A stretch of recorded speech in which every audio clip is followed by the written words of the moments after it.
ሰላም ሰላም ውድና የተከበራችሁ የቲጂቱ ተከታታዮች እንደምን አላችሁ? እንደምን እስከረማችሁ? እኔ ጋር እግዚአብሔር ይመስገን። ቤተሰቦች ላይክ፣ ሼር፣ ሰብስክራይብ እያደረጋችሁ ቤተሰቡ ዛሬ ደግሞ ደስ የሚልና አስተማሪ የሆነ ታሪክ ነው ይዤላችሁ የመጣሁት። እናንተ ግን ላይክ እና ሼር ሰብስክራይብ እያደረጋችሁ እንዳትረሱ ማለት ነው። አንዲት እህታችን ኢትዮጵያ የምትኖር ናት። እውነተኛ ታሪክ ነው። በነገራችን ላይ ምናልባት ለሰው ጠቃሚ ከሆነ ለእነሱ ንገሪያቸው፣ አዋያቸው ስላለች ነው። ሁላችሁም ትምህርት እንዲሆናችሁ ነው። በተለይ ትምህርት አቋርጣችሁ ቤተሰቦቻችሁን ትታችሁ ከብዙ ነገር እንትን ብላችሁ ወደ ስደት የምትመጡ ልጆች አስተማሪ ነው የሚሆነው እና አንዳንድ ጊዜ ስኬታማ የምንሆነው ግዴታ ስደት ስለሄድን ብቻ አይደለም። ስደት ላይ ስለተቀመጥን ብቻ አይደለም። ከሀገር ስለወጣን አይደለም። ስኬታማ የምንሆነው ሀገራችን ነው ሆነንም በስነ ስርዓት ከሰራንና በስነ ስርዓት ደግሞ አይምሯችንን ካሰራ ነው ህይወትን እናሸንፋለን። ህይወት ብዙ ውጣ ውረድ ያላት ናት። ለአንዱ ጥሩ ነገር ስትሰጥ፣ ለአንዱ ደግሞ ክፋት ስትሰጥ ነው። ስለዚህ ያን ነገር ለመውጣትና ያንን ነገር ደግሞ ለመወጣት ግዴታ ስደት መሄድ አይጠበቅባቸውም። ያችን ልጅ ግን እናቷ ሚስኪን ምንም የሌላት ነበረች። ትምህርት ቤት እየተማረች ነበረ። በምትማርበት ጓደኞቿ ብር አዋጥተው ነው የላኳት። ወደ ስደት እንድትሄድ መከሯት። ብር አዋጥተው ሰጧት። መጣች። መጥታ እየሰራች እያለ ከትንሽ ጊዜ በኋላ ታመመች። አያቸው። ስደትም ሆነ ሀገር ቤትም ሆነ የሰው ልጅ ስራ ከሰራ ካለ ውስጡ ጤነኝነት ከሆነ ማንኛውም ነገር ስኬታማ ይሆናል። ማንኛውም ቦታ ላይ ደግሞ ውጤታማ ይሆናል። ጥንካሬን በውጤት በትዕግስት በመስራት በማለት በአስተሳሰብ አይምሯችን አስተሳሰባችንን ካሰራ ነው ግዴታ ስደት ስለሄድን ብቻ ሀብታም እንሆናለን ወይም ደግሞ ገንዘብ እናገኛለን ማለት አይደለም። ሀገራችንን ብንሰራ ሀገራችን ለምለም ናት፣ ወርቅ ሀገር ናት። ስለዚህ ከዚህ በላይ እንሰራለን እንላለን። ያን ለማግኘት ደግሞ የሰው ልጅ ማንኛውም ሰው ጥንካሬ፣ የራሱ ጥንካሬ ያስፈልገዋል ማለት ነው።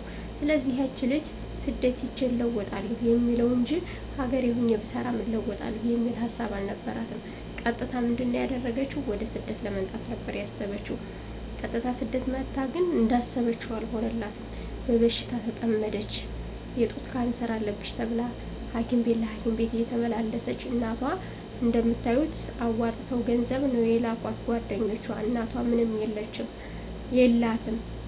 ከዛ እናቷ ምንድነው ያላት አማራጭ? ሶላት ማድረግ ብቻ፣ እግዚአብሔርን መማጸን ብቻ፣ ልጇን እንዲያድንላትና ልጇን እንዲምርላት መማጸን ብቻ ነው። ምክንያቱም ገንዘብ የላትም ነበር እናቷ። ጓደኞቿ ማዋጥተው ነው የላኩት። ሁለተኛ መቼም እንደዚህ አይነት ጓደኛ ይገኛል ማለት ዘበት ነው በአሁኑ ዘመን ላይ። በዛ ዘመን ግን በጣም አሪፍ ስለነበረ ትምህርት ቤት አብራቸው የምትማረው ጓደኞቿ አዋጥተው ነው የላኳትኝ። ተለወጭ ሰርተሽ ስደት ሂጂና እንደ ጓደኞችሽ ተለውጠሽ እናትሽን እርጂ ብለው ነበር የላኳት። ግን እንደመጣቸው አልጋ ባልጋ አልሆነላትም እና በጣም በፈተና በብዙ ነገሮች አለፈች። ያን ፈተና ስታልፍ ያንን ስትል ግን በሽታዋ እየጠነከረ እየሰረጀ ሄደ።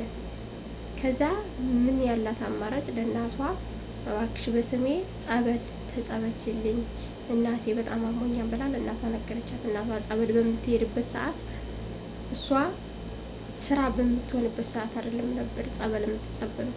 እሷ የእንቅልፍ ሰዓትና ወይም ደግሞ የእረፍት ሰዓት ያላትን ከሆነ የእንቅልፍ ሰዓት ከሆነ የእንቅልፍ ሰዓትሽን እየጠበቅሽ ንገሪኝ አለቻት እናቷ። እሺ የእንቅልፍ ሰዓቷን ነገረቻት። በእንቅልፍ ሰዓቷ ጸበል ትጸበል ነበር እናቷ። ልጅቱ ግን የእግዚአብሔር ታምር ድንቅ ነውና ጸበሉን በምትጸበልበት ሰዓት እናቷ ሀገር ሆና ጸበሉን በምትጸበልበት ሰዓት ልጅቲቱ ልብሷ በሽቆ ታገኘው ነበረ።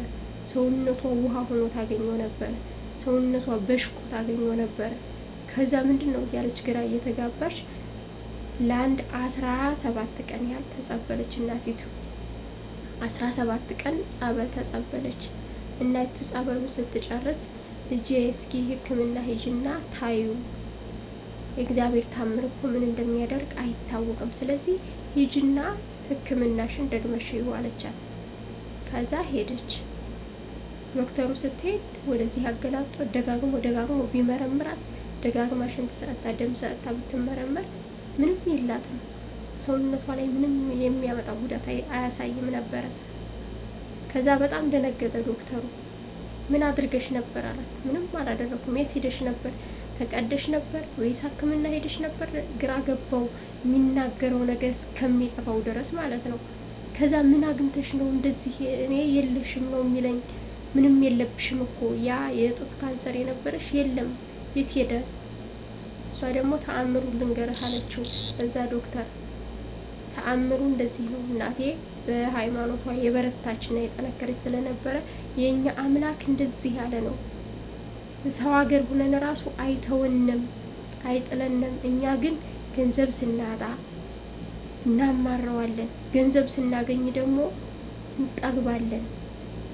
ጥጋባችን ከልክ ይሆናል። ገንዘቡን እንዴት እንደምንጠቀምበት አናውቅበትም።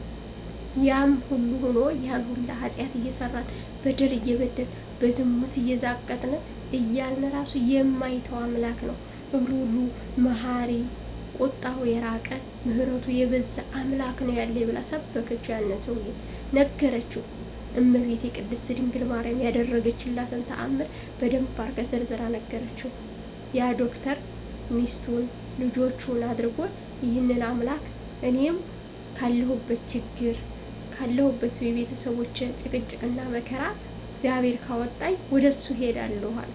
ክብር ምስጋና ይግባው ቸሩ መድኃኔዓለም ያለለትን አደረገ። እመቤቴ ሩሩ ናትና አዛኝነትና የጠየቀውን ሁሉ ፈጸመችለት። በዛች ልጅ አማካኝነት የብዙ ልጆች ሕይወት ነፍስ ወደ አምላካችን ወደ ኢየሱስ ክርስቶስ እንዲቀላቀሉ አደረገ። የእመቤታችን ተአምር ድንቅ ነው። አያችሁ፣ እኛ ስደት ላይ ስንኖር ስናገኝ ጥጋባችን መከራ ነው። ገንዘብ ስናገኝ እኔ ግን እንደዚህ አይነት የማይሰጠኝ የሆነ ነገር ጎሎነ ከሆነ ገንዘብ ብቻ ምን ያደርግልኛል? ገንዘብ ብቻ የሚሰጠኝ እኔ ገንዘብ ብቻ ስጠኛል አልኩት። ይህን ሳይሰጠኝ እኔ ፍጣሪ ምን አድርጌው? እኔ እሱ ፍጡር አይደለንም ብለን የምናማር ሰዎች አለን። በሽታ ስንታመም ደግሞ ፈጣሪ ምን አድርጌው ነው እኔም በበሽታ የሚያሰቃየን ብለን እግዚአብሔርን እናማራለን። ከማማረር ይልቅ ማመስገንን መልመድ አለብን። ስናመሰግን እግዚአብሔር ነገሮችን ያስተካክልልናል። ስለዚህ ድንቅ ተአምር ነው እልል ብላችሁ እመቤቴን አመስግኑልኝ፣ ያደረገችልኝ ድንቅ ተአምር ነው ብላ አንዲት እህታችን ናት የነገረችኝ። ሁላችሁም እልል ብላችሁ እመብዙኃንን የአምላክ እናትን አመስግኑላት። በቀጣይ ቪዲዮ እስከምንገናኝ ቸር ቆዩልኝ። እግዚአብሔር ለምስክርነት ያብቃን። እመቤቴ የልባችንን መሻት ትፈጽምልን። ሁላችሁም ላይክ እና ሼር ሰብስክራይብ እያደረጋችሁ ቤተሰቡን ቸር እንገናኝ።